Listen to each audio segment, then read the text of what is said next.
est réelle. Donc, je demande à tout le monde de bien écouter mon histoire qui est réelle. Je suis quitté dans mon village natal, Kouira, à 7 km de Mouroudia. Mouroudia, c'est le village de M. Sori Makandile, en 1984. Et je suis arrivé ici à Bamako. En ce moment, le transport de mon village à Bamako, ça faisait 2500 francs CFA. Et je devais aller à la Côte d'Ivoire.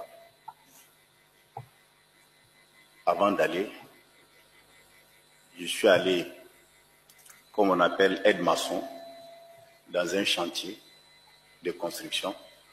On me payait 500 francs par jour. Pendant un mois, ça fait 15 000. Quand j'ai eu les 15 000, et je devrais aller en Côte d'Ivoire, comme je ne connaissais pas la route, mes frères étaient là-bas avant. Il y a un militaire qui est de Mouroudia, qui partait pour chercher les affaires de l'État au niveau de la Côte d'Ivoire. Donc il m'a dit qu'il peut me prendre, mais d'aller l'entendre. En ce moment, c'était dans vers l'ambassade d'Algérie. Et en ce moment, tout était noir. Et lui-même, il ne sait pas à quelle heure le convoi peut arriver. Donc, je n'ai pas dormi la nuit. Je suis allé m'arrêter là-bas depuis 1 heure du matin. Et le convoi, le premier convoi, on commençait à venir à partir de 5 heures. Et lui-même, c'est à 5h30 qu'il s'est arrêté à mon niveau et il m'a embarqué dans son véhicule. Et voilà comment je suis arrivé en Côte d'Ivoire, en 1984. Arrivé en Côte d'Ivoire en payant le transport, il me restait 5 000 francs CFA. J'ai pris ce 5 000 pour aller acheter les affaires de cirage, pour cirer chaussures, en parcourant les différents quartiers d'Abidjan. En tant que cireur de chaussures, par jour, je gagne 1 000 francs, 1 500, maximum 2 000, 3 000 par jour. J'ai fait à peu près 1 ou 2 ans dans ce métier. Après ce cirage de chaussures, comme toujours les élèves, je me suis converti à acheter les livres d'occasion. Et pendant la rentrée, je vends ce livre. On appelle ça librairie par terre. Il y a des élèves où leurs parents n'ont pas les moyens d'acheter les nouveaux livres.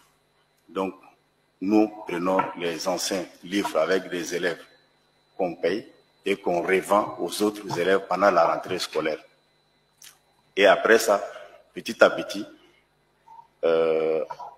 les commerçants qui sont dans le marché, comme j'ai commencé à faire le commerce petit à petit, je vois que nos frères, on se regroupe pour aller au Libéria. En ce moment, Libéria, Monrovia était un centre de tous les commerçants hindous ou chinois qui fabriquaient et ils vendaient à Monrovia. Donc, ils avaient des entrepôts un peu partout à Monrovia. Donc, quand on vient, on achète la marchandise avec eux et on le regroupe en groupage, donné à une seule personne qui vient avec, qui dédouane, et chacun a sa marchandise, il vend.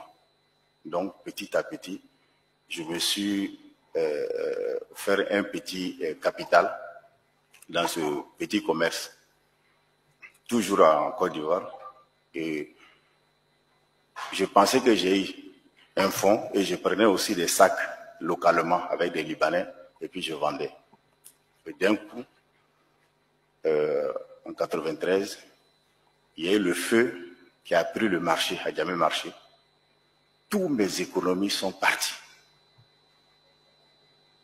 J'avais eu beaucoup d'argent, mais tout est parti dans le feu. Il ne me restait que 350 000 francs CFA. Mais c'est la volonté de Dieu. Avec ces 350 000, il y avait des personnes que je connaissais qui m'avaient confié leur argent pour dire je vais prendre le lendemain et la nuit le faire brûler. Donc tout l'argent qui était brûlé, qu'on appelait les biens mutilés, je suis allé avec ça au niveau de la BCAO en les expliquant. Et Dieu merci, la BCAO a pris ces biens mutilés et ils ont échangé. Mais comme cet argent ne m'appartient pas, je suis allé voir les différentes personnes pour dire, ah, bien vrai, moi, j'avais que de la marchandise, mais je n'avais pas de liquidité. Donc, toute la machine a pris du feu, je n'ai plus rien. Mais votre argent, Dieu merci, je suis allé au niveau de la BCAO, ils ont pu échanger. Donc, voilà votre argent. Et parmi l'un de ce bénéficiaire, il m'a posé la question, mais pourquoi, si tu n'as rien, tu ne peux pas garder cet argent par devers toi? J'ai dit non, c'est ton argent, ce n'est pas mon argent. Donc, prenez, si j'aurais besoin, je vais venir vous voir, mais pour le moment, prendre, parce que je ne sais pas qu'est-ce qu'il faut faire pour le moment. Donc, j'avais mis dans ma tête pour encore immigrer. Immigrer pour aller où? Pour aller aux États-Unis. Donc, j'avais mon fournisseur qui était aussi à Lomé, parce que quand il y a eu la guerre au Libéria, tout le monde se sont éparpillés. Il y a des hindous qui sont allés au Togo, et il y en a qui sont allés s'installer aussi en Guinée, un peu partout. Donc, celui qui me fournissait, lui, il était à Lomé. Donc, je suis allé le voir à Lomé, avec mon passeport presque parti, brûlé du passeport. Et il connaît aussi l'histoire parce qu'il a beaucoup perdu dans cet incident au niveau d'Adjamé Marché. Et quand je lui ai expliqué, je lui ai dit que mon objectif, c'est d'aller aux États-Unis. Donc, s'il peut m'aider pour que je lui donne mon passeport, je fais le visa et puis je vais aller aux États-Unis. Il dit qu'il a compris. Il a pris mon passeport, il a mis ça dans son tiroir. Et vers midi ou 13h, il ferme son bureau et il allait faire la sieste. Il est revenu vers les 14h30. 14h30, 15h. Il m'a fait appeler. Quand je suis venu, il m'a remis mon passeport. Il dit, il faut partir à Abidjan. Comme ça.